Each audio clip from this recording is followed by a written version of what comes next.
il s'est fait toucher plusieurs fois. Je l'ai vu qu'une fois encore le combat, mais il s'est fait toucher. Alors, on sait qu'il a un bon menton, Sean O'Malley, parce que c'est pas le premier combat où il se fait toucher et où il encaisse bien. Donc, on sait qu'il a un bon menton. De toute façon, il a une énorme tête. Il s'est fait toucher. Alors, je sais plus exactement si c'était Wineland qui attaquait ou si c'était lui C'était lui qui. qui attaquait, en fait. Moi, Et il s'est fait en fait, contrer. exactement. C'est ça, en fait, moi, qui m'a surtout frappé. C'est le côté où, bah, les 30 secondes qui précèdent son KO, tu sais que vraiment ça s'est inversé, clairement. Mais avant, tu sens qu'il a besoin de se mettre en route et il est à chaque fois à l'initiative, mais il se faisait à chaque fois contrer. Et je me suis dit, oula, contre Wineland, ça pose pas énormément de problèmes, mais quand tu regardes le reste de la catégorie, Ouais. j'ai un peu peur en fait que tu peux être un petit peu foufou comme il est encore aujourd'hui, hein, hyper créatif, mais c'est vrai que de temps en temps, tu vois, tu manques de précaution. Ça peut passer contre Wineland, mais j'espère qu'il va un petit peu corriger ça, quitte à se dire, bon, bah, t'as vraiment 3 rounds et ne cherche pas le chaos dès le début, comme là, c'était quasiment annoncé. C'est ce qui m'a fait peur, moi. Ouais, ouais, parce que c'est vrai que l'impression que ça donnait, c'est que Sean a besoin d'un tout petit peu de temps pour s'ajuster. Ouais. Et ça a du sens, hein, c'est un peu comme Adesanya, c'est-à-dire que c'est vraiment des strikers de précision.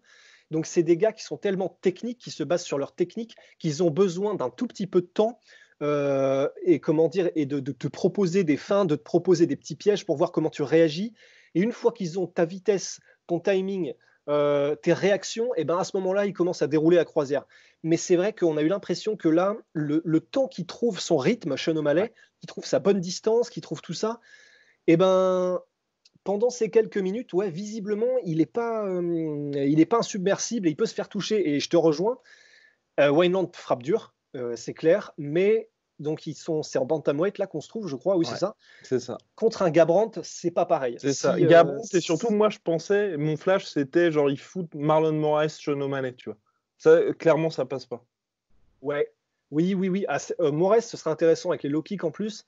Mais ouais, voilà. Donc c'est vrai que contre Quinones, c'était absolument somptueux et sublime. Oui. Tout était parfait, c'était incroyable. Là, on a eu une toute première sensation de OK, il est toujours aussi magnifique parce que ce qu'il faisait, c'était quand même superbe. Oh, et puis Mais le finish, oh ouais, là là. non, mais bon, là, on est autre part. Le finish, à la limite, il est presque étrange tellement il passe crème en fait. C'est Exactement. bizarre. Surtout à C'est ce moment-là du combat. Alors que tu vois, Wineland, c'est pas vraiment fait. Moi, c'est ça qui m'a vraiment impressionné. Tu prends punition un peu comme Felicia Spencer à la fin du combat contre Nunez. Même une fin dégueulasse, là, elle est obligée de tomber là-dedans parce que bah, ça fait 25 minutes que tu te fais ruiner.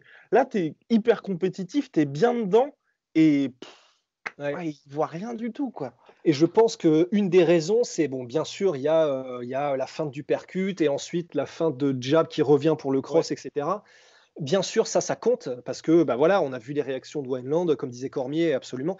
Mais je pense qu'il y a aussi un truc, et ça c'est quand même trop stylé, c'est que Sean O'Malley, enfin, on dit très souvent que pour bien striker, il faut être extrêmement détendu en fait. Il faut être Ouais, relax parce que c'est du ça. coup, tu crées déjà premièrement tes mouvements, comment dire, c'est moins téléphoné.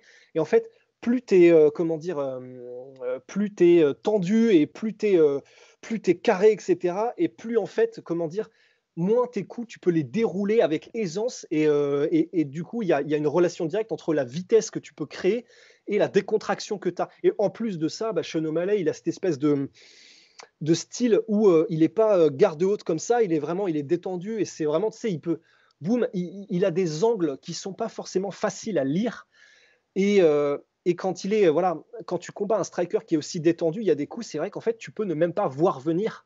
Complètement. Et j'ai l'impression que ça faisait partie de ces moments-là, en fait. Une telle détente, une telle relaxation dans le striking, ça peut vraiment être un cauchemar, en fait. Et Ouais, j'ai l'impression que c'était ça. Donc, exactement.